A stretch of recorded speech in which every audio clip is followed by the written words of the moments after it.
Salut, c'est Trado, content de vous retrouver pour la mise à jour de l'indice parisien. Alors, deux choses avant de commencer. Tout d'abord, le live aujourd'hui a porté sur trois actions qui sont Katana Group euh, et je me souviens plus, j'ai un trou de mémoire, mais vous les retrouverez facilement dans la liste. Et également, j'ai mis le lien pour visionner l'interview que j'ai donnée à TV Finance aujourd'hui. C'est également accessible en replay. Voilà, revenons à notre CAC national pour acter une séance de baisse de 0,3% dont on reviendra sur les fondements un petit peu plus tard.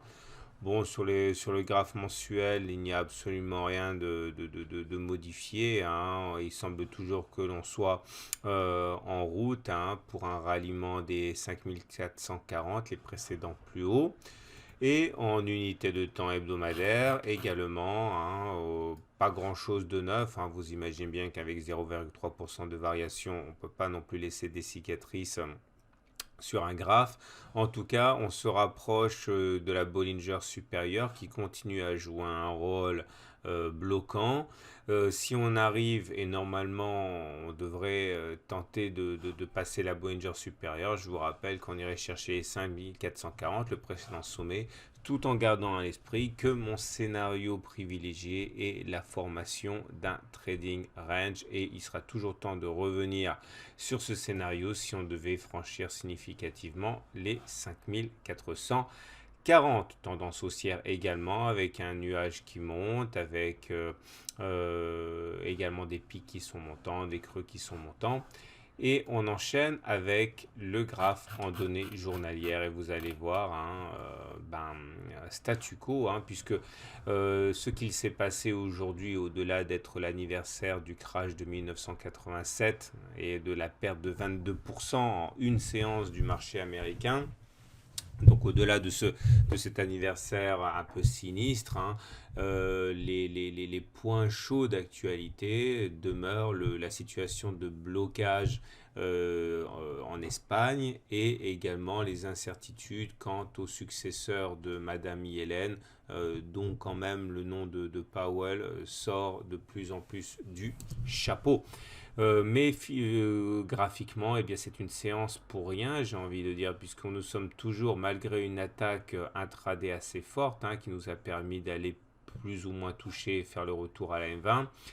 Eh bien, on a eu simplement une séance qui a visité le trading range, hein, à quelques points près. Comme je disais hier, la sortie vraiment symbolique, hein, et d'hier n'était pas véritablement digne de confiance, hein. Quand on a une clôture minimaliste au-dessus du trading range comme ça, il ne faut pas véritablement lui donner trop d'importance. Et effectivement, hein, les haussiers manquaient de conviction et c'est ce qui explique l'attaque baissière d'aujourd'hui. Encore une fois, cette attaque baissière est venue mourir au contact du bas du trading range et de la M20.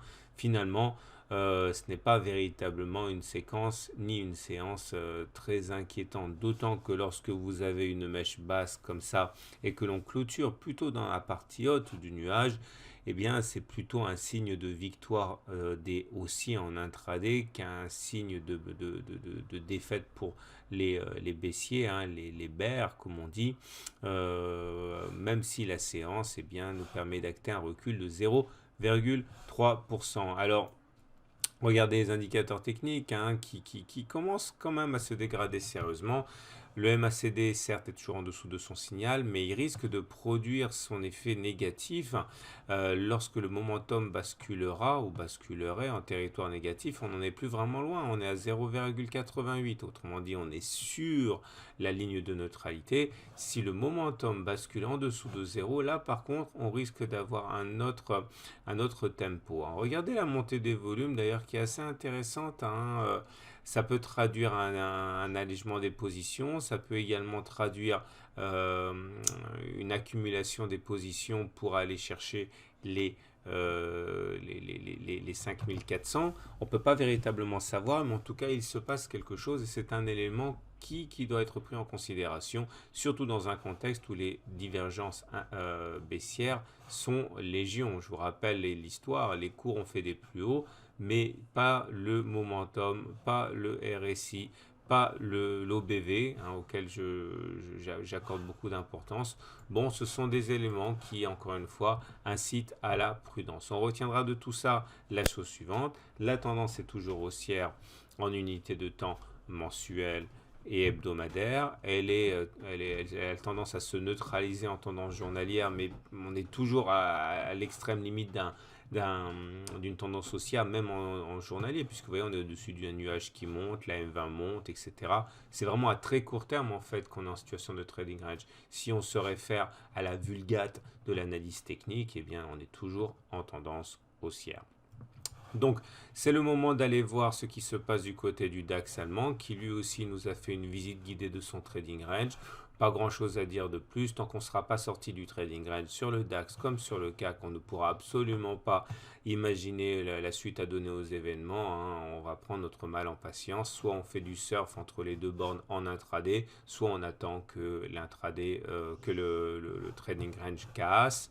Regardez le Belvin qui lui aussi offre une bougie intéressante avec une très longue mèche basse qui a été rachetée. Alors c'est dommage parce que j'avais dit qu'on avait un biseau ici ascendant, pardon. J'avais dit que ça se cache généralement par le bas. Bon, ça c'est ce qui s'est fait. Le problème c'est que l'objectif a déjà été rallié puisque bon, il y a plusieurs façons de tracer l'objectif sur un biseau ascendant. Là la cassure s'est faite par le bas, c'est bien, mais on a déjà touché l'objectif qui est d'aller chercher la base du biseau, donc on peut carrément l'enlever. Ça sert plus à grand chose. Il a produit ses effets de manière très radicale en une séance. Et on va terminer avec les marchés américains. Comme vous savez, le Dow Jones a inscrit un record en se positionnant au-dessus des 23 000 points. C'était hier. On est toujours au-dessus de 23 000 points maintenant. On n'est plus très loin d'un objectif qui est par la règle des canaux de prendre la hauteur du premier canal reporté au-dessus du point de cassure du premier canal, ce qui nous donne un deuxième canal, à savoir aux alentours de 23 270. Notez le gap qui a été créé avant-hier, hier, n'a toujours pas été comblé, c'est toujours un signe de force. Et pour terminer, je vous propose de regarder le SP500 qui, suite au contact avec son objectif de très long terme ici, accuse une baisse un peu plus marquée avec 0,2% de baisse au compteur et un gap. Ça peut avoir son importance un petit peu plus tard, c'est clairement un signe de faiblesse, mais dans un contexte très haussier du SP500, on peut juste déduire qu'il y a une petite fissure dans la cuirasse haussière, mais absolument pas que la tendance est devenue baissière. Voilà. Je vous souhaite une bonne soirée, je vous souhaite une bonne journée, je vous souhaite de bons investissements et je vous dis à demain pour la mise à jour.